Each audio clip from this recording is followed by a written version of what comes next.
Chris, this episode of the podcast is brought to you by, I don't mind telling you, forgive me if I'm wrong. Let me be honest with you. I'm going to be honest with you for a minute. Yes. Just a minute. I think we could probably come up with a few more. So as we flow through it, definitely we have Let's to kind do of it. we have to take that pause but I think take a pause, capture them. They're always fun to come back to. I know you and I have played with these previously. I think it might be important to sort of remember them this time around, though. I think we need this list. Let's put them in our sucker book. In our sucker book? What's our sucker book? Yo, sucker. You could have gotten all this for free on Twitter. Oh, yeah. Hey, sucker. Hey, sucker, or yo, sucker. I think it's hey. Hey, sucker. Hey, sucker. Thanks for buying my book. You could have got it for free in my feed. Yeah. So awesome. Confessions of an Edu Celeb. Oh, that's nice, eh? Confessions of an Edu Celeb.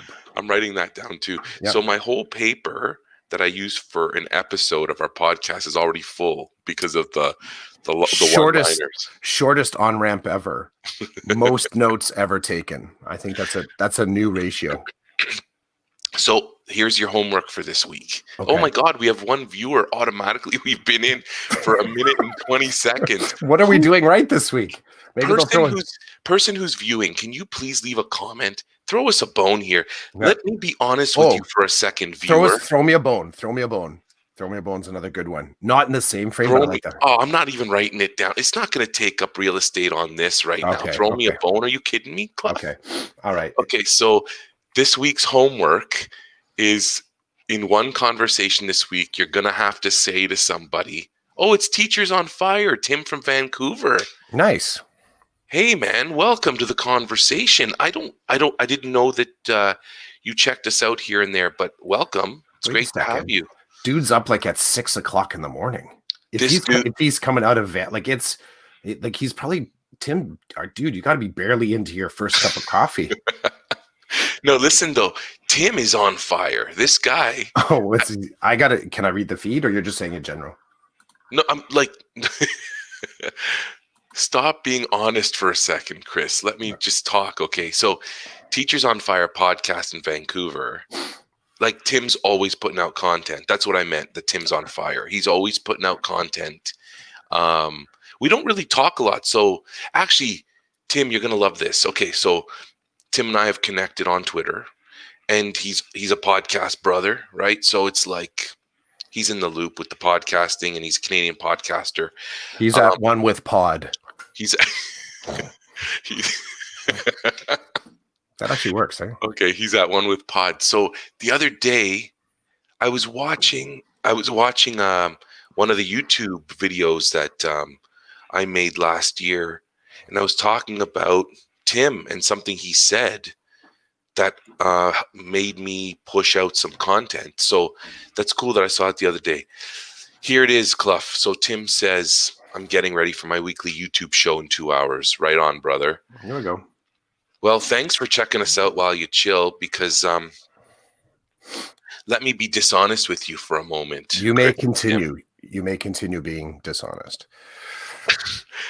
That's the homework for this week. You have to say to somebody in a conversation somehow, let me be dishonest with you for a second, and then drop something on them just for fun, just to see what they do, and then walk away. Well, you'll definitely check. You'll get a quick sound check off that to see if they're even listening to you. Well, here's the thing: if they were even invested in the conversation, or they were just a sounding board for you. The problem is, I might not really get a good feel because they'll probably be wearing a mask, and I won't be able to tell. So I'll have to really look at their eyes. But in the on-ramp, which was the quickest on-ramp ever, I was telling Chris that I interrupted a conversation at work the other day between two colleagues that I would call friends and that I respect. So I walk into the teacher mailbox room, and these two teachers are chatting, and I literally was like, I need to say something, and I know I'm interrupting, but I'm being selfish, and I'm just going to say it. And they looked at each other like, okay. it was just funny because then I told the one teacher what I wanted to tell her, and I'm like, "You two can carry on your conversation now." And they were just like, "If do you need to say any more?" And they were being kind of genuine. They were like, "Is there more?" Because for you to just walk in and interrupt two people talking, and to just blatantly say, "I got something I need to say, and I'm saying it now, and I know you two are talking, and I'm gonna bust this." It was almost like they get me, right? And they get my sense of humor. So they were cool with it. But it'd be awesome if I just did it to somebody else. Like, I know my vice principal listens to this podcast, but I'm going to say it anyway. I should just walk into her office one day with the door open and just say, "I'm interrupting. I got to say something." Say it, then turn around and walk out. Well, that's a funny thing, eh? Because just like I did now, I interrupted you, which almost feels like that's the flow of conversation.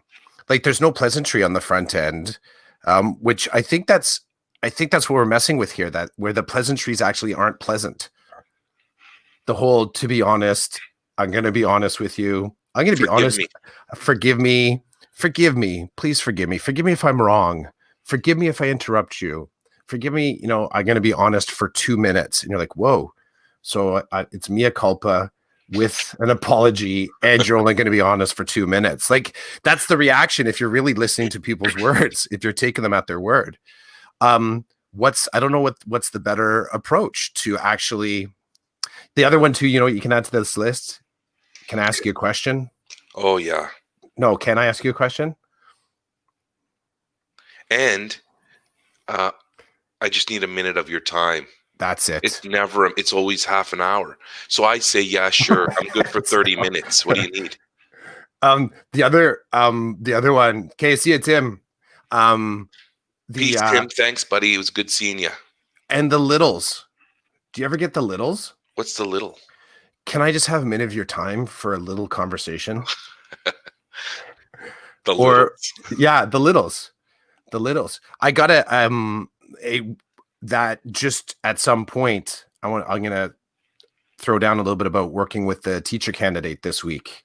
And of course one of our selfish. I know. One of our conversations this week, the topic is little chairs. And it's talking about the power structure of elementary school. And it's a teaser, I guess, basically. But I was talking about how frustrated I am when I've gone to parent-teacher interviews where I'm the parent, I'm not the teacher.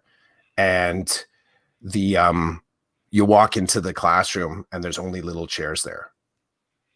And I won't sit in them. I won't sit in elementary sized chairs, especially because when I see the teachers sitting in their own adult sized chair and I have to sit at the little reading table chair, I won't sit in them. I'll just stand. Okay. Well, okay. First off, I do enjoy the little chairs personally. So when I'm not sitting in my big teacher chair, the fake leather chair, I do enjoy the little chair. I hate but it. You're lucky because now you probably never go back into an elementary classroom for any kind of meeting because of COVID. So you don't have to worry about it. But you know what would be epic is if you brought your own chair. Just one of those like camping chairs. Like you walk in, you unfold it, fold it out. I'm here. Yeah. What's going on? Now that'll give you some looks. But the other, of course, and I can rock that. I can rock that for sure. The little chairs becomes the metaphor of the power structures. The fact that you can't expect adults to sit in those little chairs. You just can't. Like rationally, you cannot. And I can't tell you how many times I've gone for the parent teacher interviews, and you sort of walk in, and it might be a portfolio walk, it might be a talk directly with the teacher. And you know that you're going to be spending some one-to-one time with the teacher, a minute, 2 minutes, or whatever. And you look down, and they're the grade 3 size chairs. Like they're not full-grown adult-sized chairs. And what's sort of some of the connections here? So this is what makes it interesting for me, in the least. None of our listeners. Tim's gone, so he doesn't care. He's like, I'm on to my own show, guys. You know what? I think he just got a free plug. I'm now realizing the genius of what he just did. He came in to hang with us. He's about to do a show. We tell him it's the Teachers on Fire podcast.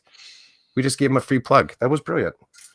Teachers on Fire. It's at Teachers on Fire on Twitter. And then Check you double. him out. Um, He's a good dude. He's a no, good no, dude. no. I'm all down. I'm not saying you're saying he's not. I'm just saying Yeah. Tim's a good dude. So check him out. That was a good sneak attack. I figure, do you have his phone number? Let's call him during his podcast and see if we can get a plug. I don't. I don't have his, but. Or what we could do is say in some of the promotional stuff that we do, we're constantly projecting that promotional stuff. We can say we had it this week on Decoded, Tim from Teachers on Fire. Let's actually own him in this and say that he was a guest on here, and it'll actually draw listeners to our podcasts, especially all of his. Our ratios are just going to go through the roof. Teachers on Fire. We won't actually say that all he did was drop like 2, 4, 6, like 7 comments, most of them one words. Most of them introducing himself and promoting his own weekly YouTube. So here's my thing: the little chairs. I think that if you're the teacher candidate said, the teacher candidate I'm working with is actually big story here, but I'll narrow just one little element. Teacher candidate I'm working with is actually a primary junior teacher. Teacher candidate, their university set up alternate placements. So alternate placement means you have a disalignment in what a candidate is hoping to teach and where they're getting their experience. So PJ teacher learning with high school second cert, so special education resource teacher. So I push back. We're talking about little chairs, and her response to the little chairs, because I said I won't sit in them. I'll stand there at the table. I'll hover. Her response is, well, those are the only chairs that are available. And I said, then we need to get new chairs. And then her response is, but it's the space. There's space. I said, then we don't have the meeting. And she's just looking at me like, Clough, like you're too much. But I'm saying, no, I think this is a great metaphor. The little chairs is a great metaphor of the assumptions we make in education about who our learner is. And if you're asking me as a grown-ass adult man to come in and sit in a chair that's like 1.5 feet off the floor, what the hell don't you know about me? Like, what are you actually missing about me? And then she throws down, the teacher candidate say, yeah, actually, you know what? I've been kind of guilty of that. I can remember supporting one of those parent-teacher interviews, and the dude that walked in had to be like, he was a massive dude. And basically he was compelled to sit in this little chair. She said you couldn't even see the little chair anymore. Like the dude was so big. You couldn't see the little chair behind him. So like, come on. I'm just for a moment taking offense on behalf of all the learners that are forced to learn a certain way or sit in a chair or be at that little table.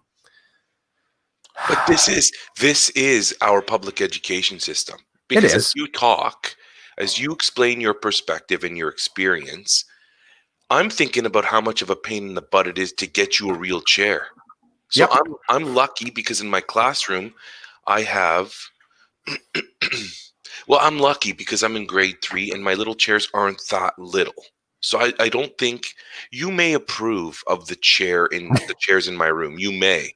Now, when I taught grade 1 and 2, the chairs are significantly smaller. So I can't speak to that at the school I'm currently at because my chairs, I don't think you'd take offense to my chairs. I don't think. But if you did, I have a real problem. And I'll tell you why. The problem is, where do I get you a chair that would satisfy you? Because I would say it's not a problem. That's an opportunity. I'd say it's a problem because it's a pain in my rear end. It's going to take time out of my life to go scavenging the school and basically stealing somebody else's chair so you'll be happy at your interview. That's not an opportunity for me. For me, it's a problem.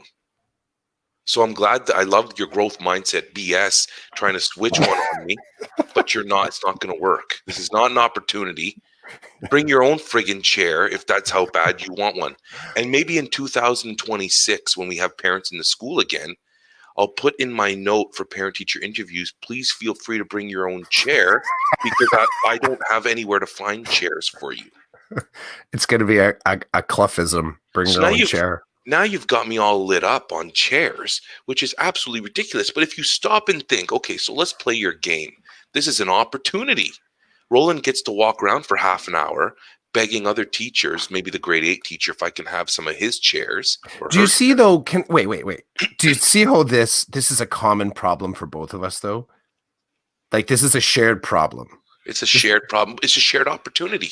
No. I'll take away the opportunity. No, no, no, no, no. I Don't want do that. to. Okay. I'll tell you why. You best be writing a note to your kids' teachers, asking them politely to make sure there's an adult chair for you before you come in and pull that nonsense. You walk in and you're all equity this and equity that, and you're like, I'm not staying for the interview. There's no big chair for me. Don't do that, Clough. I don't walk out. I don't walk out. You just stand your ground. This is the danger. This is the danger of reflective practice. There's no story in here where I'm staring down the teacher with my equity lens saying somehow I've been done wrong. This isn't me. I just don't sit down. You know what I mean? I just sit down. If the teacher chooses to so here's what I wait for. Mr. Clough, you can sit down. Or Mr. Clough, you can sit down if you want. So I have a choice there of how I want to respond to that. I could say, I don't want, or I could just say, I'm good. I tend to say I'm good. Now, the thing about reflective practice is that you unpack that after the fact, right? So this is me unpacking. This was me unpacking with the teacher candidate. And again, I also said to the teacher candidate, I'm not the guy that's sending the teacher to go look for the adult chair, because I know that I get 5 minutes. And if we spend the whole 5 minutes, futzing with what Clough needs, then that's a wasted conversation time. I get that. I just don't sit down. So I'm observing the system in a neutral manner. So I'm not going to come in and start rocking your boat, making a mess, flipping the table and throwing a tantrum. I'm not going to do that. But I'm going to think afterwards about how this is something that I think you kind of, I think we need to consider. And it wouldn't matter. Like there's equal elements in high school. There's one of those, there's the way sometimes, and again, I agree with you, whenever the parents come back into schools again, when we get to start really working on community again, I get that this may be a more topical conversation. We only have access to the metaphor now. And the metaphor right now is, what sort of barriers do we put up in front of our parents in order to engage in education? Boom. There's your inquiry question, right? That's the grand that can be used at elementary, that can be used at secondary. I'm choosing it to look at it from ergonomic protesting methods. But there's things that also happen in secondary that make these moments, that emphasize these moments as well. There are still office spaces where the administrator sits there. There's the great big chair. There's the desk that divides the room. And then the parents have crappy little seats. Like, it's not a collaborative space. It really is meant to reinforce the power structures that are there. Now, there are conference rooms, right? But any conference space or conversation space that doesn't have a circular kind of frame to it is problematic. Because if there's a head of the table, then that actually means that reinforces the power dynamic, right? So I think there's space to kind of consider how we set up these conversations in order to have, I don't even say, I keep coming back to the equitable, but basically everyone has the opportunity to have access. And again, I'm not walking into, yours and my parent teacher interview and just giving you the hairy eyeball. Like, where's my office chair to sit in, dude? I'm an adult too. I'm just going to stand there. I'm going to say, I'm good. You're reminding me now of I've had some parent teacher interviews where the parents have come in hot, like pissed. And I always look at them like, okay, so first of all, what are you upset about? Everything I said in the report card is true. So it's months of, they're like, well, we don't like this and we don't like that. I'm like, that's okay. You don't have to like it. And it's just an accumulation of behavior that never required, an accumulation of observations of the student and their behavior that does not meet a certain expectation. Mm-hmm. And it was always the gray area. So it wasn't black like they were kicking butt, and it wasn't white like they were failing so bad that I had to call the parents every week. It was that gray zone, right? Where the parents think everything's fine and everything is fine, but now it's time for me to report. So I have to tell you about the gray. You have to be And honest. they come, I had to be honest. You know, can I ask you a question? Forgive me if I'm wrong. It was one of those. But anyway, they You come in. gotta admit. Yeah. Oh, that's And another good one. I don't want to respond with, hey, sucker, Hey, confession suck. of a classroom teacher, right? So I listen to them. And then when I say to them, that's not a problem. Everything we're talking about can be changed. I don't want to say fixed, because then that means that there's a problem. Yeah. It can be changed. What is your child's goal? What is the goal? Are they willing to stick to the goal? And let's move forward. And it's funny how I think of all those conversations, I would say 90% of the time I'm able to present to them who I am and that I'm actually there to help and I'm not there to hurt. So I'm able to diffuse the situation by saying, well, of course this can change. We need a solid commitment from your child. You would like some communication from me done. I can tell you, I can report to you once a week, whether it's good or bad. I can do that. Then they're looking at me like, you can? It's almost like they're looking to fight. And it's like, but I don't want to fight. I want to talk to you about what I'm seeing. And then you tell me what you want. Because what I want is for your child to come, cooperate, work hard, and do their best and build a relationship with me. That's what I want. What do you want? Right? And I've had parents tell me, well, I want my child to have straight A's. I'm like, well, then you best be having a conversation with your child. Yeah. And Yeah. let's talk about what straight A's look like. Because if you think that there's a formula, it's like they're told what they need to do to earn level fours, but then do they do it? And then do they do it consistently? So let's look at this. Let's look at what this looks like to me Or as a even, teacher. like, can they even do it? Like, I am sort of like one of those believers that part of straight A's is a mindset and a feeling. I You can go actual and say that we're going to plug it into a mark space, but I think that the sort of the figurative feeling about getting A's is about connection to your learning, and we don't have a real great space to talk about that, but there is an element of, you're rocking your high level C, and but you see me, like, but the mark itself, the number has to be relative to how you feel about your learning. it And go ahead, sorry. I, no, you're not. But anyway, To be honest, I'm not. let me be dishonest with you for a minute. I think it's great that you said that you were sorry. Anyway, um, there's a lot going on there, right? There is a way of operating that may not exist, that I sometimes I don't see exist between a C student and an A student. I don't see it. It's different, right? And so when I explain, when I even when I explain just the consistency, what does it look like in a consistent fashion? They look at me, they're like, well, that's not my kid. I'm like, well, that's what a level 4 is. It even says it in the document. I'm looking for most recent, most consistent. So recent is great, right? Because you could get a level 4 on the most recent task. But then I look for patterns and trends. I look for, well, does this happen often? And the answer is no. So then the level 4 at that point was a bit of an aberration. It stands out because it doesn't belong when I look at everything. Do I consider it? Of course I consider it. But one level 4 isn't going to change 15 level 3s. Yeah. And along the way, I'm coaching and providing feedback. What are they doing with it? If they want to be a 4, and I know that's their goal, then as they're earning the 3s, I'm telling them, okay, this is what you would do to earn the 4 here. You would provide more detail here. You would make more connections over here. You'd be coming to me and presenting this to me with an eagerness that is like palpable.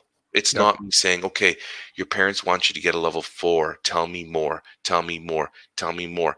Now I'm holding your hand during an evaluation. Well, that's not level 4. So I never say they can't do it.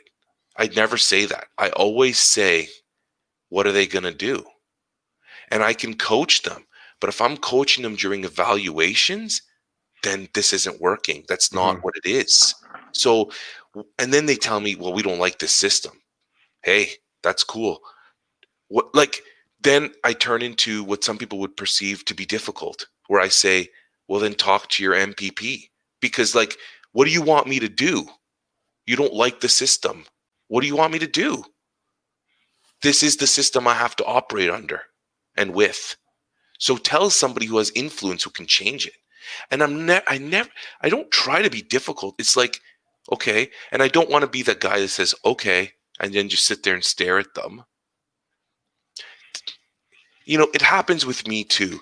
Yesterday, my son came home with his report card. He was upset because in one of his learning skills, he earned an S.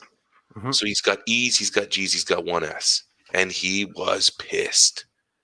So I said, what did mom say? And he goes, mom said you earned it.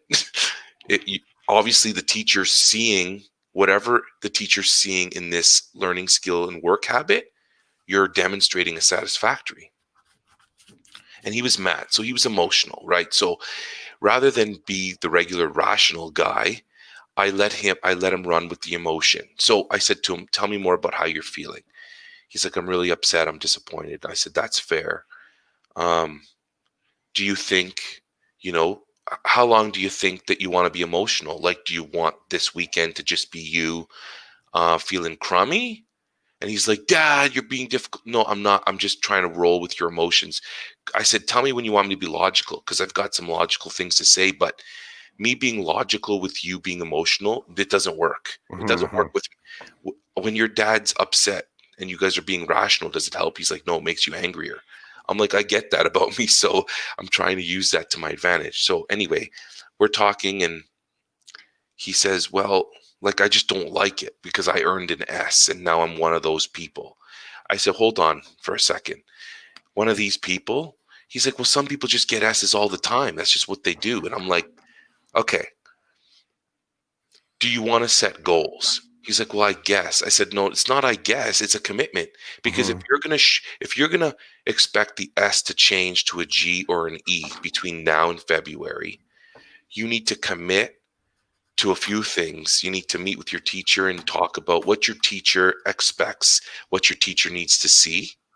That's the first thing. You need to get that from your teacher, and then you need to actually put it into action. And you need to do it every day as Mm-hmm. much as you can during those days. That's called consistency. And he's looking at me now like, Frig, that sounds like a lot of work. And I said, well, that's usually how change happens. Yep. And then, I always love to throw in the hockey analogies because that's real to him. And I'm like, look at hockey. Like, look at what you're doing with your skating. Look at what you've done in the past. You've set goals.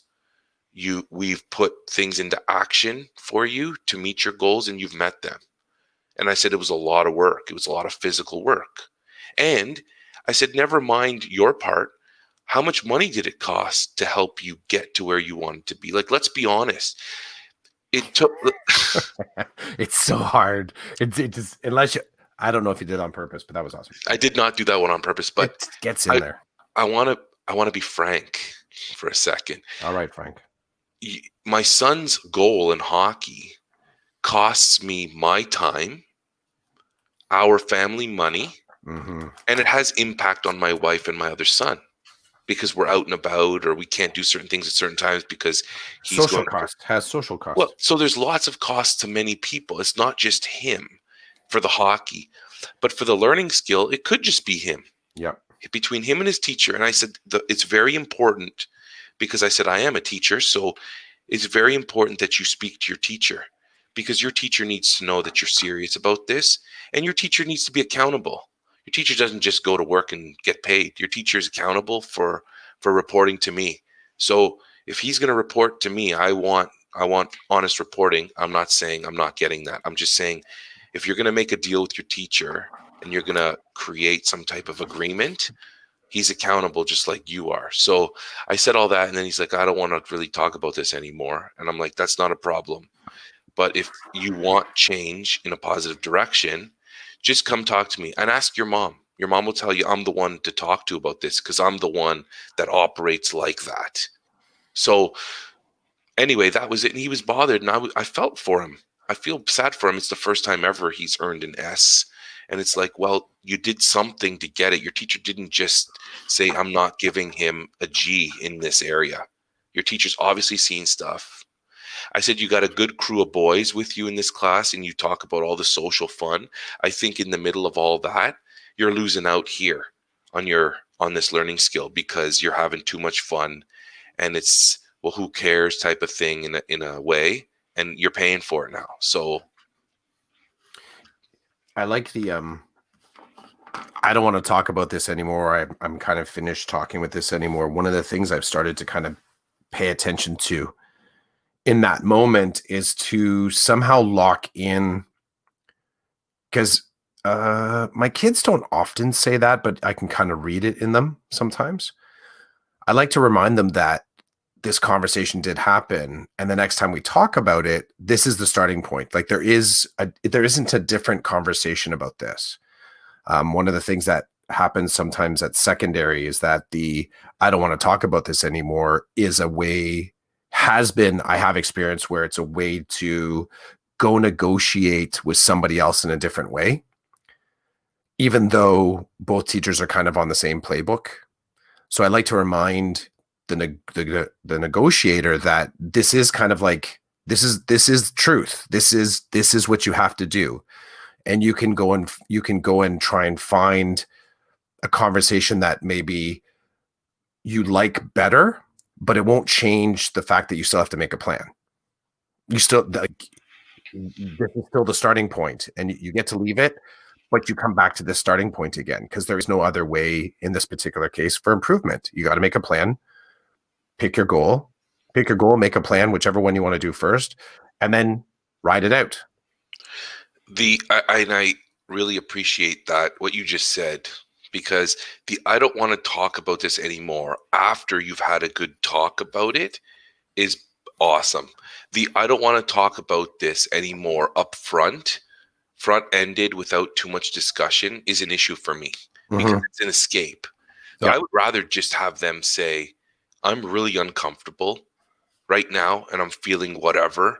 I don't want to do this because I'm feeling like this. I would rather that than I just don't want to talk about this anymore. Honor yourself. Hey, be real and look at yourself. It's funny because I'm saying this, my whole family would laugh at me right now because they're always telling me, Dad or Roland, look at yourself right now. Right? And now I'm mirroring back what they've been doing to me for I don't know how many years, but look at yourself. And it's hard. Like imagine talking to your boss and saying to your boss, you know what? I'm feeling really bad right now based on what you just said. I'm feeling embarrassed or I'm feeling very frustrated and I would rather not talk about this right now. I think when you do that, it provides authenticity to who you are and it honors the other person to say, listen, I don't need to tell you anything, but I'm gonna be vulnerable here and tell you. Actually, I was vulnerable this week with a couple of people, and I'm not going to say more than that because I don't want to give away the situation. But I said to a couple of people, I'm glad that the conversation happened between us because I wouldn't have been comfortable with a particular added person to the conversation because I don't trust that person. And that was a big vulnerability for me to be able to say that because then it opens me up. Now people know that I'm uncomfortable around a certain person, which they never knew before. And I kept it that way because I didn't want anybody to know. But now I don't care. I don't care because I'm a grown man who needs to move with his life. Like really. And like COVID, here, you want to talk opportunity and you want to talk positivity. COVID has offered me this great new lens to look at life with.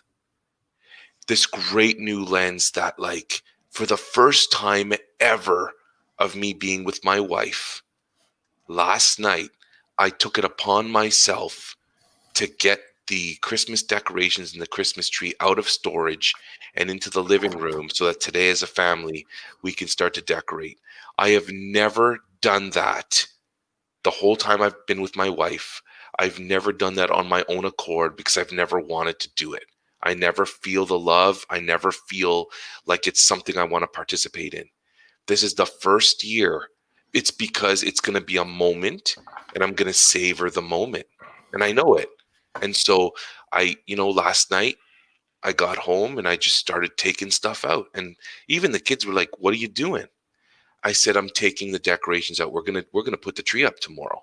They're like, "Does mom know?"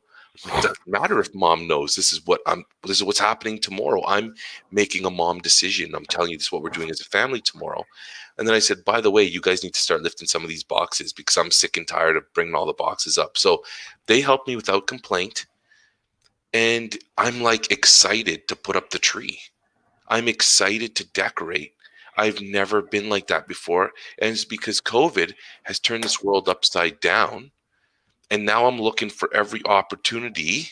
The nuggets, bro. The nuggets. I'm looking for them. I'm making nuggets. I'm not It even doesn't looking for them.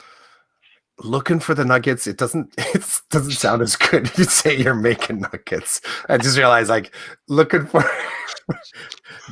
Hey, look, don't you wreck my growth opportunity, okay? forgive me if I'm wrong. Mr. Small Chair. You're Yeah, such a judger. Little chair. Little chair. Sorry, little chair. Little chair. But like this is it's just okay. I got to throw another one at you. I've been having so COVID is doing a couple of things. So first of all, it's those moments that I'm really grabbing and enjoying. Right, I have to because I'm not finding joy in a lot of places. So I'm finding my joy and I'm really soaking it in, and I feel that it is energizing me. I really do feel. I feel good, and I can move on with whatever I'm doing. But I think you would enjoy some of the parents I talk to at hockey, like some of the regulars that we're buddies. You should hear the jokes that we're coming up with COVID. The jokes, and we're doing our best to enjoy a really horrible situation. So we're at the rink, and there are just some funny moments, like so the boys when they put their helmet on to go onto the ice, they're allowed to take their mask off. So one of the dads says, "Well, why don't we all just wear hockey helmets and then we don't have to wear the mask because obviously COVID does not get through the metal part of the mask." And we were looking at him, and then we burst out laughing because he's so ridiculous. He is anti. He appears to be anti everything. Like he's hating this whole COVID thing. He's like, "Hold on a second. They're allowed to take their masks off when their helmets are on? Then why aren't we just all wearing helmets to the rink? We'll be fine." And so we're laughing hysterically because that's where we're at. So the kids go on the ice. At this particular arena, we're standing 2 meters apart on the boards, and there's this machine blowing cold air at us. And it's to help reduce the condensation on the glass. And I'm like, "Well, we're all wearing masks, but if this stuff's airborne, why do they have this thing blowing the air at us while we talk? Like it's just blowing everything, all the aerosol, like it's blowing everything around. So if COVID's there, he's like, COVID's going to get into us because the rink is going to make it happen." So he goes over and he moves this thing. He like turns it so that it's blowing air in a completely different direction so that the COVID doesn't spread. And this is his shtick. Now I'm dying laughing because I'm like, I need something, right? I need something. This is weird. We're 2 meters apart. Our kids are on the ice playing hockey. They don't have to wear a mask because they're wearing helmets. And we're 2 meters apart. We're not touching anything. We're wearing masks. Every 2 seconds, I'm like, "What did you say? I didn't hear you," because it's loud and he's standing 2 meters away from me. This is the reality we find ourselves in. And so any opportunity I can find to laugh or to find joy is welcome. It's welcome. At school, I'm bursting out laughing at the silly things the kids are doing and stuff, because everything we're doing, it feels ridiculous because of based on how we used to do things. It's ridiculous. I'm reading with a kid. I've got my mask on and my shield, and I can't hear the kid reading because the kid's wearing a mask. The kid is learning English, and so their words are coming out differently because they can speak another language fluently, and now they're learning a new language, and it's hard. And so they're speaking, and I'm trying to listen, but there's all these things in place. And I burst out laughing. And the kid says, "Did I say something funny?" I said, "No." I said, "The world is funny." And the kid's looking at me like, "What is wrong with you?" And I'm laughing, dying, laughing, enjoying the moment. And then when I'm done, I say, "Okay, can you please repeat this sentence because I didn't get it?" Kid's like, "Okay." This is the world I live in. So I could cry in my car like some of my colleagues are doing, and I'm not making light of that. Some of my colleagues go out to their car and cry because they're so frustrated. I don't cry. I complain to my close friends. I laugh. I might use some profanity. And I then go back in the room and keep working. That's what I'm doing. So there is opportunity. I love the opportunity. And I do kind of enjoy that we're living in a moment that's recorded in history. Like, I don't know how long I'm going to live, but I hope I live past COVID so that I can look back and say, "Do you remember how the rinks were for hockey? Do you remember how we operated at school? Do you remember that the world around us was burning to the ground, but we all still went to school?" Like, I want to be able to look back and say, "Do you remember? Do you remember living through this? How will it affect my boys? How will they live their lives in the future based on what they're experiencing now?" I don't know. I don't know. So that part is intriguing. That part is interesting to me. But it sure sucks having to get to the other side.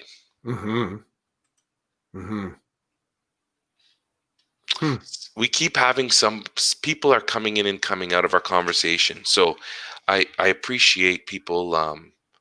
I appreciate people checking it out. I would love for you to leave a comment just so that we know you're here. We can advertise whatever it is you're putting down. So like we had Tim from Teachers on Fire podcast come over and check us out. And he said hello. Here, look, see, Tim from Vancouver came in and said hello. I can easily do this to whoever else is here right now. So please feel free to. There's our new product. There's our new product. Look, Tim from Vancouver was here. Right. Teachers on Fire podcast. Right. So whoever you are, tell us. And if you don't want us to know who you really are, make something up. I think that's our new wing of the like the Shack Outback Industries. What are we going to call this though? Marketing. The Shack Outback marketing machine. Yeah. No. Enjoy your success. Which it's not the right words, but part of it is we're actually going to enjoy other people's success. So let's celebrate Tim. We're going to say, "Tim, great job. Love the podcast. Tim from Vancouver, we appreciate you. We appreciate you. And we're not being honest at the moment, okay? We really do appreciate you. It's true. And the person's gone, but keep talking, okay. Chris. Yeah, we scared them away. This is the whole thing about commercials, right? Everyone tunes. I fast forward through the commercials too. They'll be back right after the commercial. Yeah, I got to figure out a better catchy phrase for that. Thank you for your success. Oh, maybe that one's better. Thank you for your success. And what we're gonna do is we're gonna make sure that we promote the blank out of other people's stuff in a way that makes people come to our podcast. They're gonna want to. Yeah, we're going to see if we can get people to circle back to us. We just got the title for this episode. We will promote the blank out of your product for our gain. We will promote the blank out of you, I'm going to say. Mm-hmm. I like that. We will be the wind in your sails. Okay, so here's the thing. So, Mm-hmm. okay, so along those lines, I'm I'm gonna say, and correct me if I'm wrong. I did that Mm-hmm. one on purpose. It's not Ramona because Ramona has no problem leaving a comment, Mm-hmm. and I don't think it's Carlos because Carlos, I don't think he has an issue leaving a comment. Um, I know we've got 33 subscribers to our YouTube channel. And to me, that is the world. I feel like I'm a huge YouTuber because of that. We're But YouTubers. we are YouTubers. This is why it was built for this type of thing. Now, many people have gone viral and made lots of money. You and I are not here to make money. You and I are here to do our thing. And at the same time, we're creating content. And I love that people can come check it out. I love that. So Mm-hmm. this is what YouTube is. And this is what I've been finding with YouTube lately. I've been finding these great channels here and there of just things that I would never be able to see anywhere else. So that's what we're doing here. So Mm-hmm. it can't, I don't think it's Ramona. I don't think it's Carlos. I guess there are other people who just, they feel that weirdness. You know, that weirdness of being like, Noticed? yeah, noticed. Yeah. And I get that. I get that. But it'd be cool because we're happy to share with the world, which is probably not what you want. Oh yeah, Jeff checks us out sometimes too. Jeff R checks us out. We want to do this. We want to let everybody know that, for example, Tim from Vancouver, who runs the Teachers on Fire podcast, he checked us out. He said, "Hey, what's going on, guys? Good morning, gentlemen," is what he said. We are having a good morning, and gentlemen. This moment, I think, as far as us declaring ourselves as YouTubers, because this is a moment. This is a mark this in your calendar. This is a moment. We are YouTubers. We're YouTubers. I don't know why I started to think about that scene in Say Anything. Did you see that movie with John Cusack? No, It has that iconic moment in it of, it's been, this trope is out there all the time. John Cusack, the actor. I do know who he is. Yes. So him standing outside of, I think it's like his girlfriend's house, holding a radio above his head, playing some music. Do you know this scene? Does it trigger anything? I think it does. I think the image, yes, it lives Yeah, up there. it's been used, right? And so lighthearted comedy, but he's for dinner. He's at dinner at their house, and I think what it is, the dad asks him what he wants to do with his life, and his response is, "It's classic. It's classic. I don't want to sell anything, buy anything, or process anything as a career. I don't want to sell anything bought or processed, or buy anything sold or process anything sold, bought, or processed, or repair anything sold, bought, or processed." And I think he ends it at the end something like, "I just want to love your daughter." He may say, I might be adding that, but I think we're kind of in that same place with this YouTube thing. Us saying you being podcaster / YouTubers is like, I don't know if I have any other purpose to this other than meeting up with you and having a conversation. So, Which is great. We've been successful so far. The discipline. But I think I got the motivation too. I have to say, what COVID has done that I don't like is that it's prohibited you and I from getting together to do our food experience. Damn. And I don't know about, you live in York region, right? Uh-huh. So you guys are not going to Red on Monday. No, we're not. Toronto and Peel. And we're going to Red. Waterloo region's going to Red. Oh, I know. I didn't know that. Well, I think yeah. Anyway, so like, there's going to be people coming up. I think, it's going to be like cross-border shopping. That's what it's going to be. People are just cross-region takeout or dining is what it's going to amount to. Cross-region haircuts. I'm not happy, but if this ever ends, this is my dream. My dream would be that you and I do a big one. Like, well, I've got it.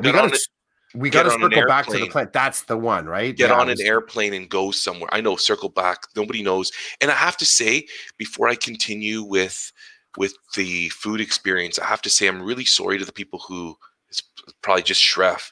I'm really sorry to Shref and the other people who listen to our podcast, because you're missing out on all like the visuals. So like every time I click on this button that shows the comment from Tim on our YouTube channel, you can't see that. So I'm sorry that you hear us talk, but we're talking about stuff we can see that you can't see. I'm sorry about that. And we need to be more sensitive to you. So You know Shref what? et al., sorry. I gotta be honest, you're an incredibly empathetic YouTuber. Podtuber? Podtuber. Tweet it now so that you have it recorded. So that I have the hashtag. Because nobody's ever going to listen to this, so you got to put it I got to check. Well, I got to check to see if that word has that. Okay, I'm checking out the hash right now. Checking out the hash. Checking out the hash. I know. Well, that's like you saying making nuggets. So okay, so let me continue then while you do that. I'm the first one. Do it, man. Push it out wait. now. Okay, so how do I do it? Before Shref, because he's listening to us, and he's going to push it out. Okay. I got to find it from the thing that you sent out. Okay, yes. Here we go. So I got to tag it to what you and I were doing. Shref to the future. Or back to Shref. What should I say? We are... Roland and I are you... We're pod tubers? Yeah, pod tubers. We are pod tubers. Well, I almost wrote poo. Hey. I almost wrote poo. Teachers on Fire, Tim just posted this now. Did he tag? He's back. Is he back or is he's creeping? I think he's coming in and out. So he hashtag podtuber. You got to push it out before Tim. I'm telling you, this guy's on fire. He will own this in a second. No, I got it in. Good. I got in. Yeah. Check the feed. Sucka. Hey, sucka. I didn't add that to it. Hey, suckas, we are podtubers. Just do it again. Just tweet it out again. Who cares? It's Twitter. Nobody's reading your tweets anyway. Okay, I'm going to retweet. Okay, so, hey, suckas. So as you are hey suckering everybody. Hey. Tim says he'll like our tweet. Hey, suckas, we are podtubers. Tim, you're spoiling us, man. This is usually what Ramona does. Where's Ramona? What has happened? Has COVID eaten her up? I jest, but maybe I shouldn't. Because she's busy.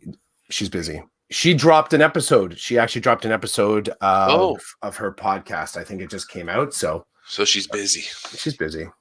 Okay. So Tim followed me too. Whoa, that's huge. Don't worry. He'll probably unfollow you after he sees what you do or don't do. I'm not following. I shouldn't have been honest there. I'm not following.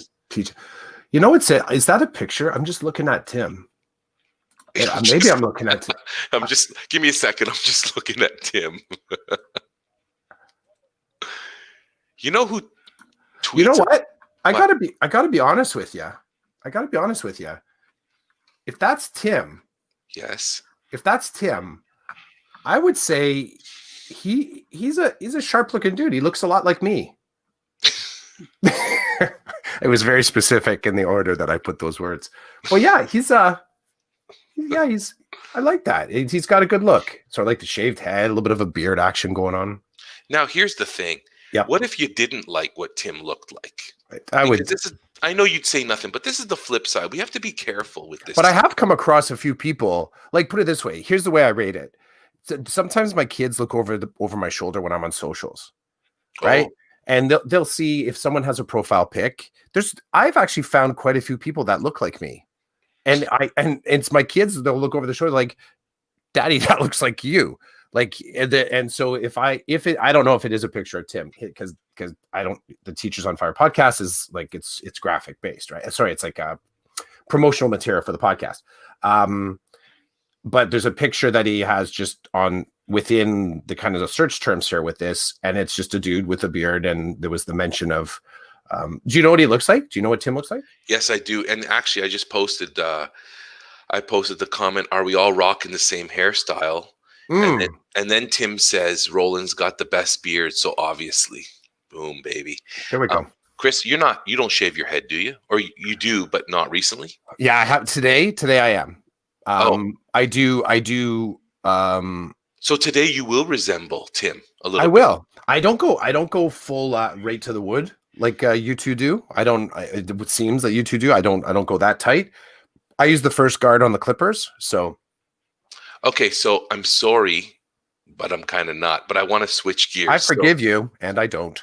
okay, so we were talking about the food tour thing, Yeah. and we were talking. So let's talk about that. Those are always awkward situations to me when someone says to me, "Oh, your beard's looking good." It's like, well, what did you think a week ago? I push people that way, and then they're like, "Oh." I'm like, whatever. So that's the first thing. The second thing is the food tour. So Chris and I, we do this thing where Chris has traditionally come to Waterloo Region, and we've gotten in my car and we've gone to 4 to 6 different places in one evening and just eaten one item. Usually share the item so we're not completely stuffed, but we grab the best item on the menu or the most sought after, munch it, go to the next place. And while we're doing this, we're having great chats and it's just so awesome to get together. Total And pre-bubble oh yeah, activity, right? Like we're pre-bubble, throwing, yeah. and this is just like what, 2 years ago? Is we kind of started this up? Yeah, yeah. Yeah. Now we did one. Mm-hmm. We did one in middle COVID, and that Yep. was still it was weak COVID. So I went to your neck of the woods. Yep. We were socially distant the whole time. We drove in different cars, and we ordered the food safely. Like we weren't sitting in a restaurant or on a patio. We were like, we got the food. We went outside. We were distant. We ate. We talked. It was fun. Mm-hmm. But now, like now it's code red. It's like, if I get too close to you, some alarm's going to go off and someone's going to ring in my ear about how I'm not being responsible or whatever. Yep. And but we're towing that line. It's impacted it. It's actually, I would say this is one of the things that's kind of definitely impacted our relationship, that this became kind of a cool thing to be able to do. And it's changed, right? It's changed how we interact. And one of the dreams, I don't know if it's more my dream than your dream. Maybe, I don't know. One of the dreams is that we get on an airplane and we actually go, like I've talked about Vegas. I'm sure there's New York City, like that we go to one of these places and we do like a weekend of just eating at the bomb places at those spots. Yeah. It's a dream. Me was road trip, because I actually You're- thought, like I had said, let's drive. Let's drive somewhere and do it that way. And but yeah, airplane could work too. Driving works too. It's just we need the time, right? Yeah. So like summer would be epic. We find, 3 to 4 days in the summer and we do it, because we could easily drive to New York City, and that drive alone, oh my God, like think of the fodder. Yeah. Like that's man, three podcasts worth. 4 podcasts. What's it? I think it's a 9-hour drive. We could even podcast from the car. Yep. We could because we're YouTubers, we're pod tubers. So I mean, we live in this space, right? Like we could do it easily. And think of the epic videos I could make, like the different footage and stuff that we would collect. It would be, it's funny because we want to do this for pleasure, but it would be work, like to collect all like I'd have cameras everywhere and it would be fun. It'd be fun. I agree. It's a dream. It's a dream. I don't know. I'm glad that you came to Waterloo Region. And we got solid snacks there. I'll say Waterloo Region. Well, I think York has some good stuff. Has good stuff too. No shade on York Region, but definitely I really liked the joints we got to visit. I really did. Some good stuff there, and I loved how the independent kind of places that we got to land at, complete cool food from places that are independently owned. I have to tell you, I've been meaning to tell you this. Shea Talal that we went to in the summer. Remember, we had the great falafel sandwich there. Mm-hmm.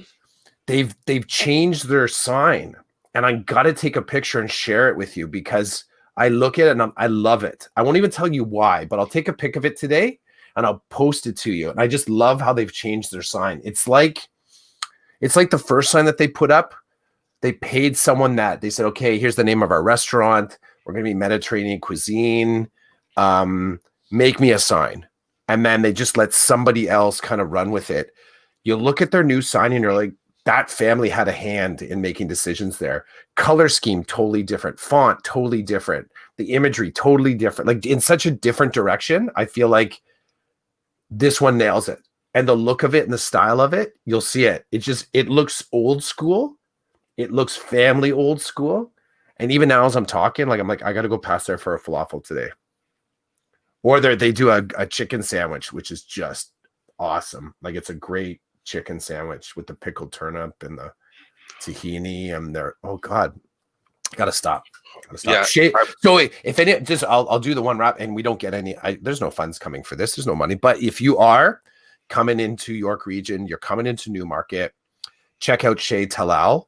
Family business, been there. It's like in maybe 4 or 5 years it's been there, and they do it right. They got good food there.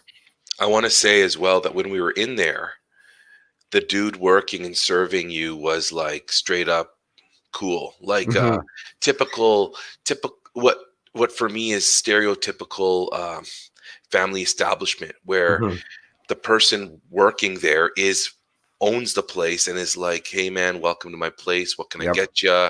And that small talk that just, you're going to get something good. It's not, it's different than when you roll into Subway and the 17-year-old behind the counter, is jonesing because they want to check their phone and you're wrecking their day because you're ordering a sub and a drink and some cookies, right? Like it's not that feel. It's the,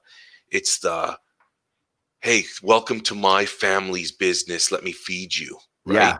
So the feels inside, man, for me, it brings back memories as a kid because my dad would go into places like that with me to get food and they'd know my dad and they'd speak to him in our language. And then they'd look at me and, they do the stereotypical, hey kid, how are you doing in school? You better be doing good in school. There was that question reigned supreme in my culture. Right. So it's like, I just remember the music playing in the background. When I walked into this place, Chez Talal, I was like, shoot, I'm a kid again. Where's my dad? Oh, you nailed it. It's like landing in the barbershop, right? It's the barbershop moment. Yeah. Where's my dad? How does this happen? I don't know. It's the barbershop. It's the cigarette smoke. It's the cigarette smoke. All that. Me. Yeah.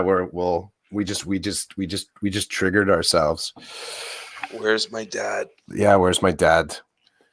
Well, there's an answer. The funny thing is, it's funny you reminisce and you say that, but what's that? Yeah, no, but I mean that too. Sorry, I wasn't looking in the camera, but yeah.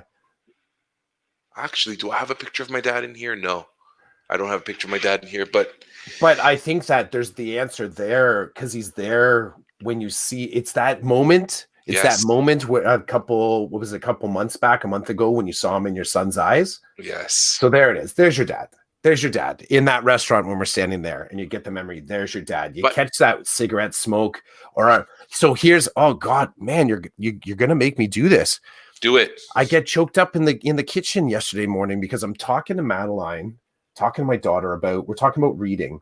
And I've been bringing home graphic novels from the school I'm at because the school I'm at has an amazing array of graphic novels and both my kids love them. So I've been bringing ones home that I think they'll like. And when I bring them home, I put them between the spindles on the stairs, sort of face out. Okay. And you're doing it.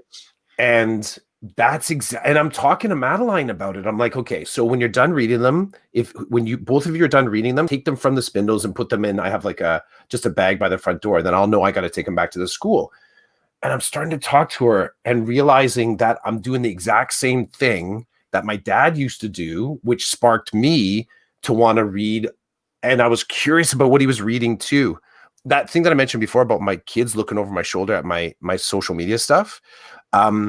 It's the same kind of stuff. Like they're curious about things that I'm doing They're curious about the things that I'm reading. They're curious about like just the activities that I participate in. So I'm telling my daughter about putting them between the spindles, and I just break down crying.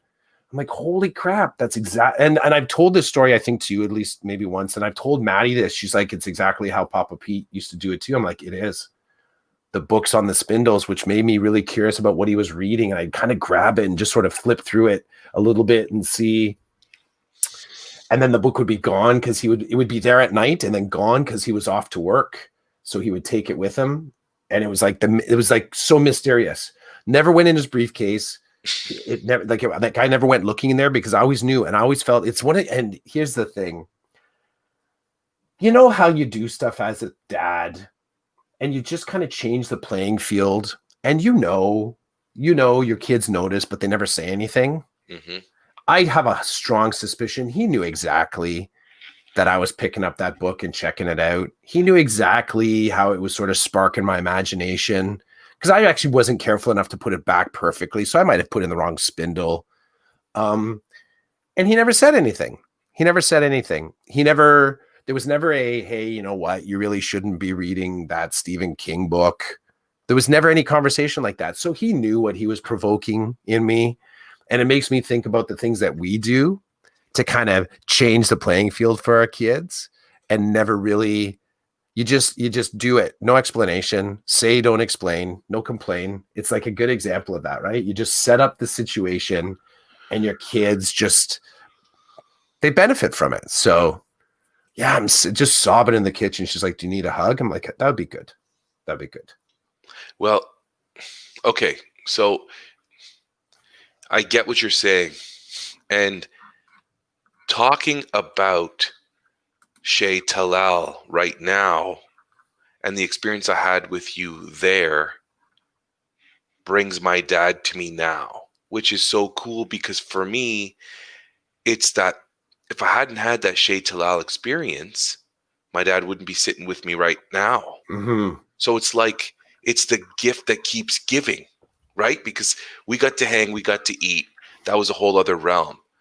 But as I talk about it now, and you talk about the falafel and the man serving us, and the whole everything about that place screams my dad. He's now here with me because of that experience. So it's like I'm doubling up on the nuggets. That moment with you was a nugget, and now I'm doubling. It's like now my dad's with me because of it. And it's so you see, this is it. I'm inspired and motivated and feeling a little bit disciplined around creating the moments because I feel that's all I got right now. That's all I've got right now. And that's not to say like I'm not enjoying my family and stuff. What I mean by it is that there's so many things I could be disappointed about. And I think I'm more prone to be a complainer than I am to be an optimist. And I'm no longer denying that about myself. I'm not going to pretend I'm something I'm not. But I certainly don't have to live there every day all the time, right? Like, that's who I am. If I'm going to complain about things and I'm going to look at the negative side of stuff, but I'm also going to look at the positive, and I'm also going to take time to create positive. So I'm not going to deny who I am, but I'm also not going to live a life that's boring and depressing all the time. I'd like some good stuff in there. So thanks for taking me to Shea Talal, and only God knows what comes next. I can only imagine being in New York City and being exposed to a New York City cab driver who's a person of ethnic origin. And I'm sure my dad will be sitting right with me again, because that's a real deal cab type stuff out there. Yep. I like that you're keeping the plan in the present sense. So it's when it happens, not if. When. Because it's gonna happen. I think I can keep it. Yeah, same. I can keep it locked there, though. I think it's important to keep it locked there. And we got time. And we've got as much time as we think we have. Yep. Both of us could be gone tomorrow. For sure. At least we've had the opportunity, and we want it to happen again. Yep. Absolutely.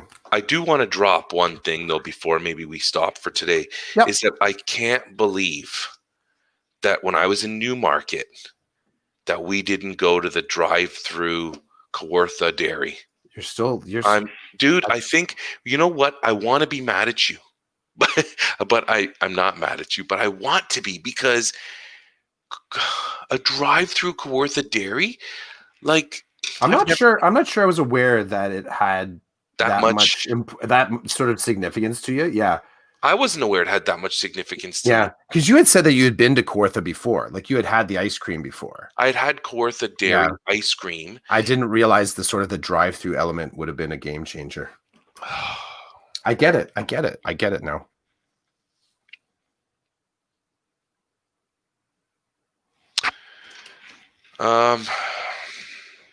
Do you have any words of wisdom before we shut this thing down? Nothing. Are you being honest with me, or are you being dishonest with me? I'm telling it. I'm telling it to you straight. Can I tell it to you straight? Can I tell it to you straight? Yeah, Chris, that's one. Yeah, can I tell it to you straight?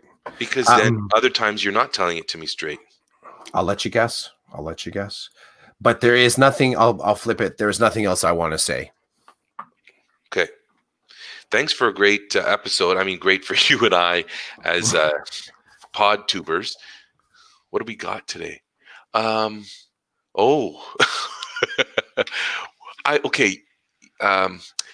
Chris has a man walking a tightrope, and the rope is burning away, and the balance stick that the man is holding on the rope is also catching fire. Teacher's on fire? Catching fire? Maybe. A little Is that something. Tim? Is that Tim? No, too much hair. Look at that. I gave like a... That's like... Oh, that's hair. That's hair, yeah. So... Can you tell me why you drew that?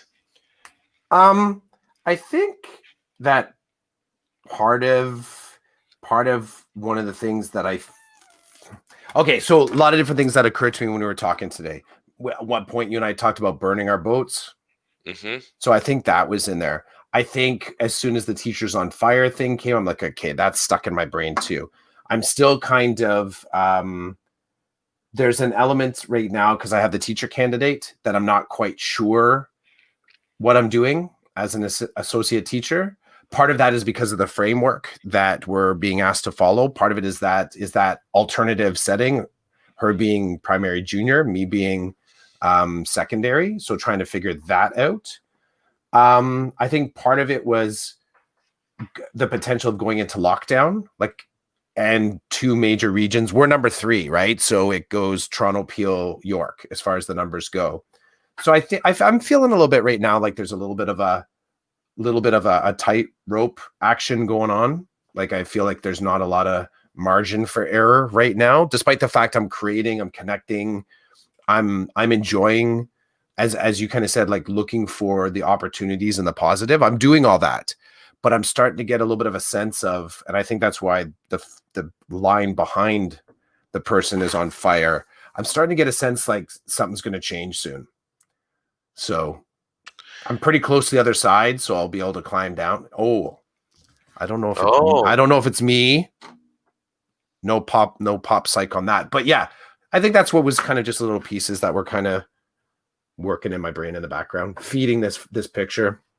Thank you for sharing that. Yeah, you're welcome. Also, I wanna say that you and your teacher candidate have been podcasting. Is it every day after school, or is it just here and there after school? You're going to love this. Yes. So it isn't so here's how it played out. We did 3, boom, boom, boom, boom, boom. On the 4th day, we couldn't make it happen. So we broke our procedure. We said, we can't do it. I had something after school. She had something after school. So we couldn't do it. So we came back on the Friday and we did kind of like we covered all the ground. The episode's a little bit longer. So generally we're hitting about a 15-20 minute just at the end of the day, which I think is a good end of day wrap up from what we noticed, like what we went through. The one I have, I'll probably put it out. I'll put it out today or tomorrow. It's a double. So it's about a half hour long, us talking about the 2 days. And here's the cool thing. So Clank is no longer mine. Clank has now been given to my daughter. So Clank lives on somewhere else and she's been using it for school. And it works great upstairs. It didn't like it down here in Clank Studios, but it likes it upstairs. And the only reason I mention that is I'm no longer a GarageBand user. I'm actually teaching myself to use Audacity, and I kind of like it. So I'm forcing myself into a new learning space, and all the episodes that I've put out so far on the Chasing Squirrels feed is using the new Audacity interface. And if it sounded okay, then I guess I figured out enough to put out episodes. So I couldn't tell the difference. Now, so I wanted to talk about this because I think it's cool what you're doing with your teacher candidate. The fact that you are taking time at the end of the day to reflect on the day, and then record the audio and push it out, I think is brilliant. I think it's beneficial. It's beneficial for both of you as practitioners, but also for people listening to it.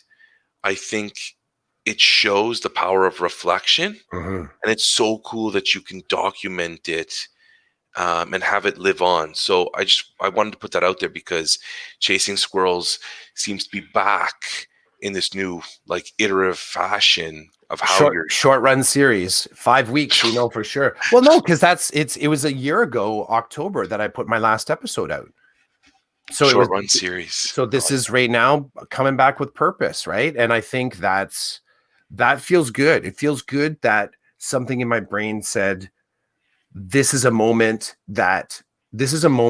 Like, I like that I was lit up with the excitement about doing this, to be able to sort of collaborate and talk about the end of the day, and that she was down with capturing it. So yeah, and when I was, my brain actually at first just said we should record, and then my brain kind of goes, but what if we actually record and push it out there? So just last thing I'll say on this, so I had to do her week 1 assessment, and in the assessment I included the links to find all the episodes on Podbean and iTunes. And I really hope that her faculty advisor finds a way to spend time with those episodes, because I would say there is so much truth.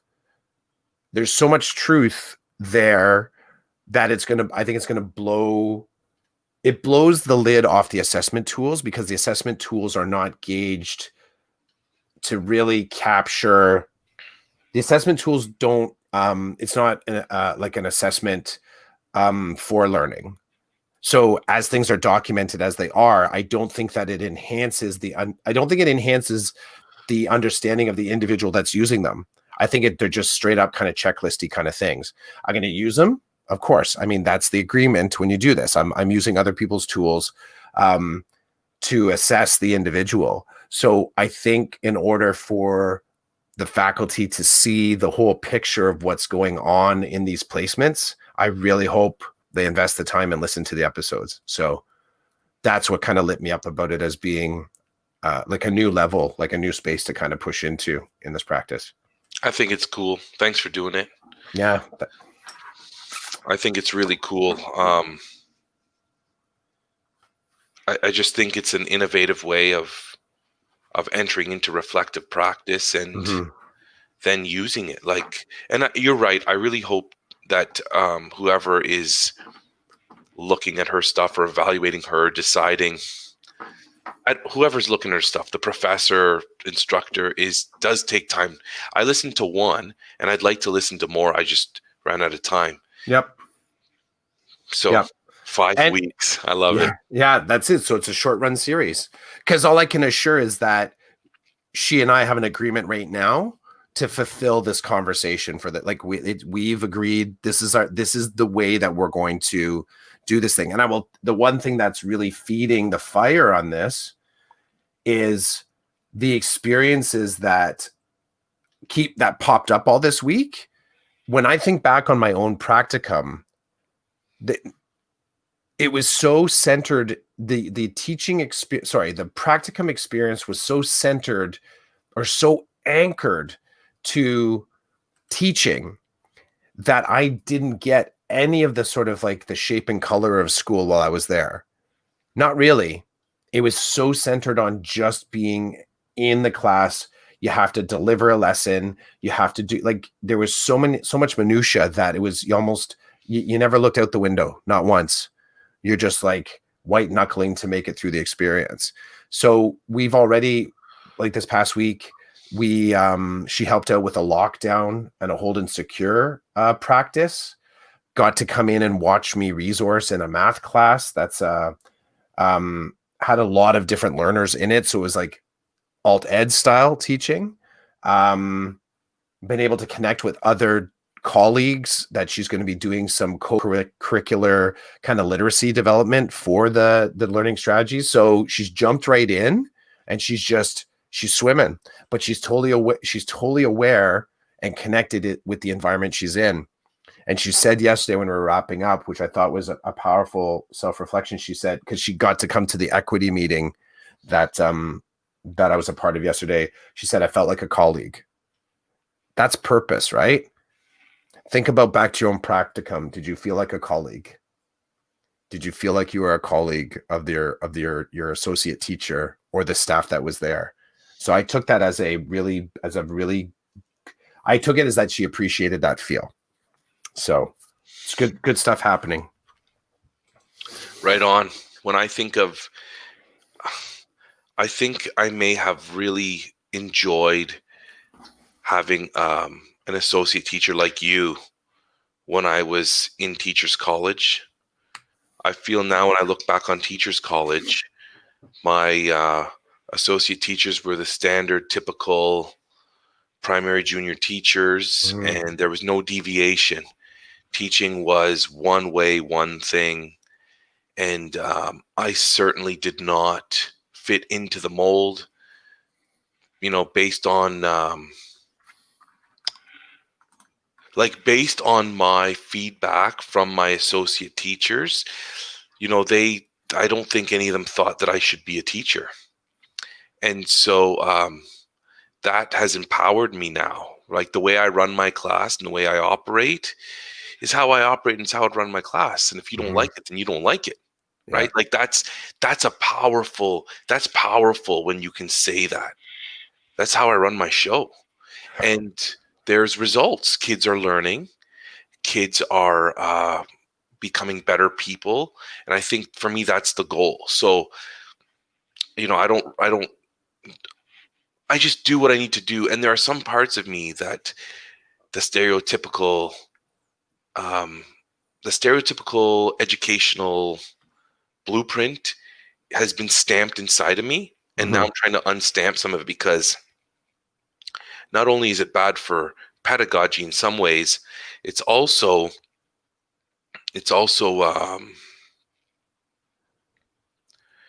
oppressed me. Yeah. Right. As a person of color, as someone who's not part of the mainstream, it's been oppressive to me. And now I'm trying to break the chains and the shackles and be like, you're not oppressing me anymore. And I'm going to do what I can to not oppress the children in my care based on traditional ways of operating and how they work against certain people. Yeah, no, I hear you. I was actually, as you were saying that, the thing that I was wondering about your sort of how you noticed what that felt like to notice that though you were being given tools to become a teacher, did it feel like the tools were coming from a space that actually understood you or just from the system? And it sounds as if it was more, you kind of recognized how the system was trying to make you into something as opposed to helping you remain the thing that you are, which is an individual, authentic, person of color, and an aspiring educator, right? And I'm finding some of the conversations with my teacher candidate are centered around that, how she has called out the wholeness of the experience so far, and she doesn't know where to put it quite yet. Like, because she said, this is supposed to be simple, right? It's supposed to be simple. Like, come in, kind of do the work. And if you look at the assessment tools from the faculty that she's coming from, you really do 15, 16 years now into my career, when I look at these assessment tools, I am looking at them thinking and wondering if a little bit more time needs to be spent developing tools that speak to the context that we're teaching in right now, but also just as a general kind of general kind of bit of feedback, they need some revamping, because I don't know if it speaks to a whole candidate. Like, I don't know, and that could be intentional because it needs to be simple so that somebody that isn't in the room with us can kind of piece together success without ever really experiencing the learning, which is why I really hope the podcast becomes, she's introducing it as an artifact.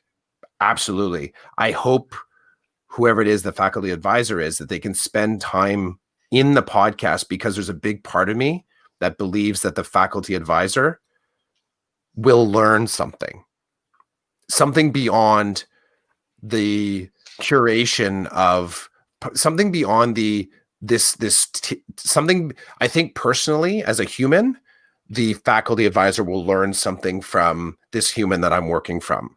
And I think there's value there in hearing the human that's talking about this experience of learning to teach in an adaptive digital face-to-face model. And they'll gain something from that learning. So I have to tell you that as you've been talking about, so ever since you started talking about wanting to get a teacher candidate to work with one, and we've been talking, it's been popping up here and there.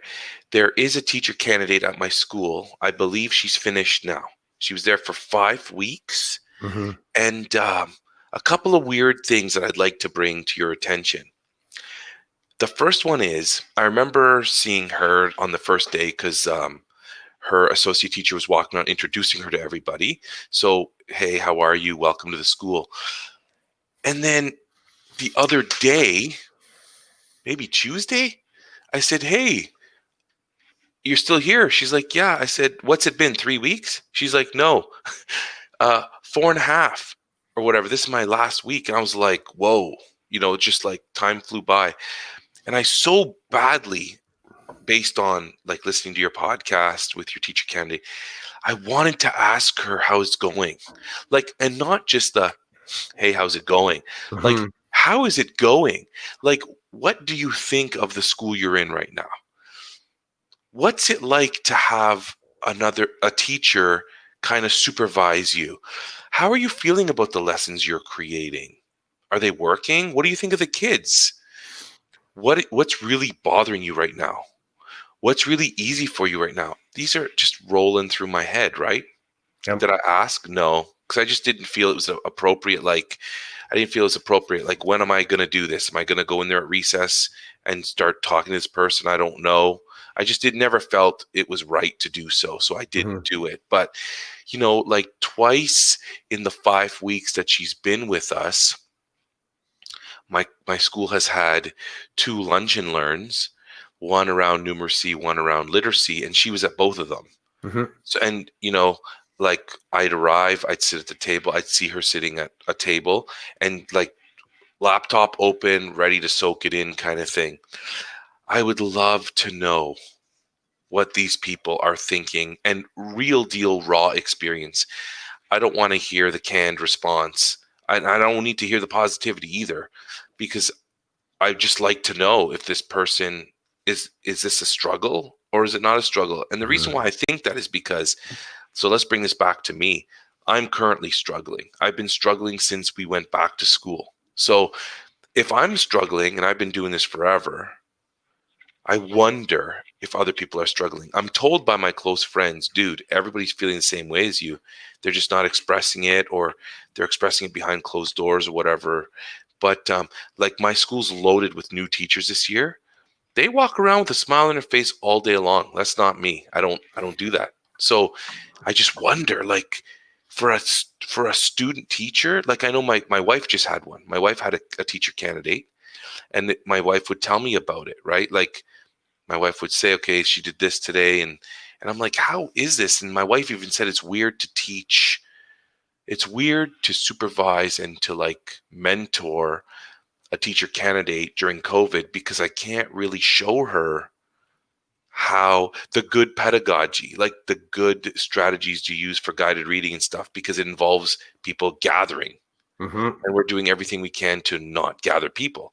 So it's like, it was interesting to hear my wife talk about it, and big props to my wife, who is also having a difficult time, but she had a friggin' teacher candidate with her.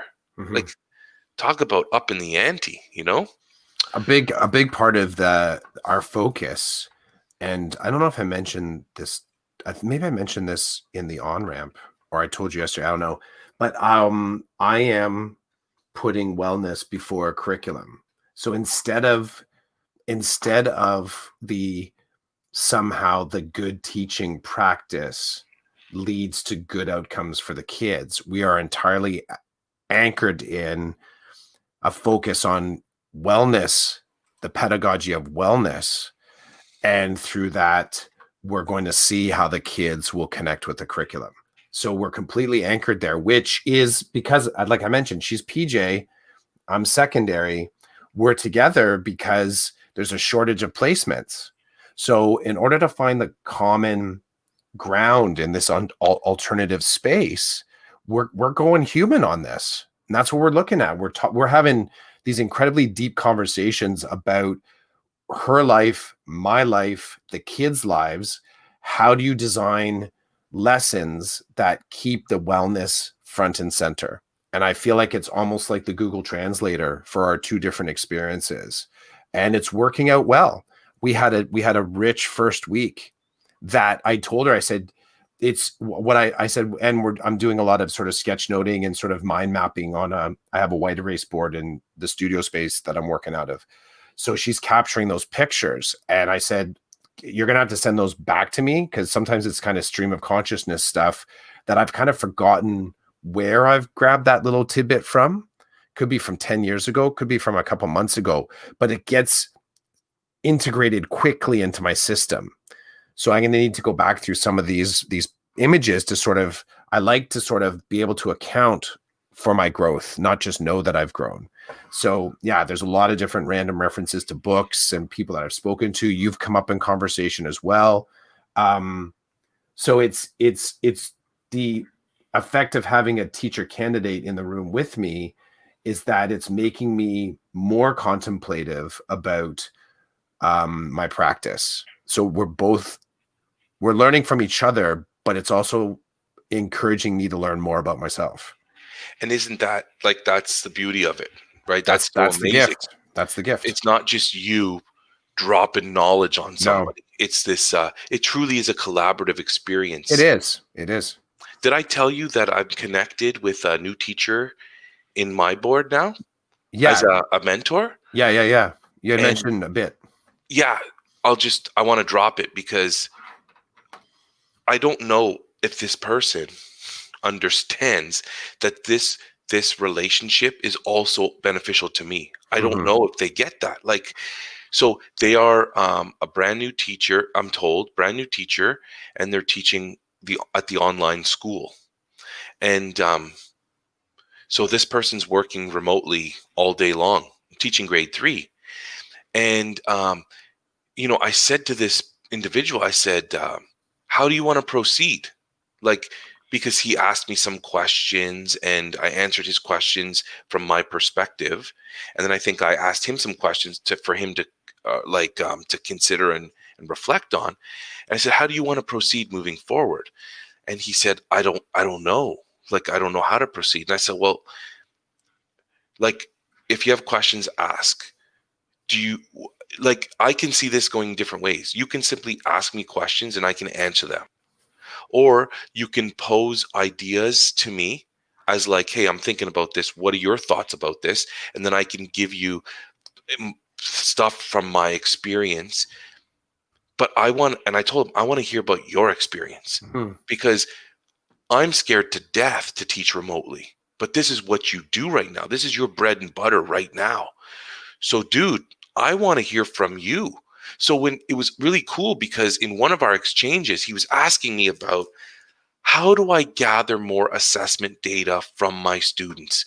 How do I really get information about whether they understand what they're supposed to be learning? And I said, okay, this is beautiful because I've got some stuff to dump on you. But when I dump it, you're going to have to tell me what works in your world and what doesn't work in your world remotely. Yep. So I'm not going to pretend that, like, this is how you do it, or this is what I do in class pre-COVID. This is what I'm doing now in COVID. But just because I dropped that on you doesn't mean that now you have to take it and be like, well, what do I do? Yeah, No, no, no. exactly. You take what I believe to be good practice, and then you take it apart and put it back together again so it fits with your context. If it even fits in your context, then I want to hear about it. Uh-huh. And I think that this might be rattling this person a little bit because they're like, maybe their perspective is, no, you're supposed to tell me what to do. I can tell you what to do, but I would prefer that it be a back and forth, a learning from each other. I really do. Like, let's make this a collaborative process. Now, for some things, it won't work that way because for some things, you're just going to be like, I have no idea. I've never done this before. Yep. But I can offer you tools and strategies and my experience. And then you're gonna take it and you're gonna do something with it. It's gonna morph into something for you because you can't not have assessment data. So I want to hear about the morph. I want to know what you do to it. How does it mutate? How does it translate? What do you do with it? And I'm stoked. I'm like, tell me what you do, because if we go remote, the compassion's gone. So Yeah. people are going to expect me to operate like I did in the room. Well, I need to know how to do it remotely, and I'd love to hear your perspective. And so that's where we've left it. So I've said to him, he's like, I've put your name in formally. Can we just keep emailing until we have some more direction? I'm like, 100%. Mm-hmm. Email me questions. I said, do you want to do a Google Meet? And he's like, right now I'm good with just email. And I'm like, beauty. Like, I don't need to be doing Google Meets, but I want, as a responsible mentor, I'd like to offer a variety of ways to communicate and to learn. And yeah, it totally makes sense. so I know, I think 36 minutes ago, I said, hey, man, if we got nothing more, let's shut it down. And we didn't shut it down. But before we go, so Tim's been in and out, and he just dropped this, I guess, a short while ago. He said, I like to be able to account for my growth, not just know that I've grown. That's quote. So that's something you said, Clough. And then he added mic drop at the end of it. So cool stuff. Appreciate the noticing, Tim. And I have a I'm having a it's the Nuggets. I'll say this is like the Nuggets, but it's the school, the EDU version, right? Trying to find the stuff, build connections, see the humans, enjoy the day. So I'm digging the experience of working with a teacher candidate. Cool. And I look forward to hearing more on your podcast. Stay tuned, bro. Stay tuned. Okay, that's it for us today. Thanks. That was season 4, episode 11, brought to you by Teachers on Fire podcast. Yes. Tim, who does not provide us with any financial assistance, but has offered us lots of comments today and participated in our podcast. And you and I, we are PodTubers. PodTubers. Ciao, man. See ya.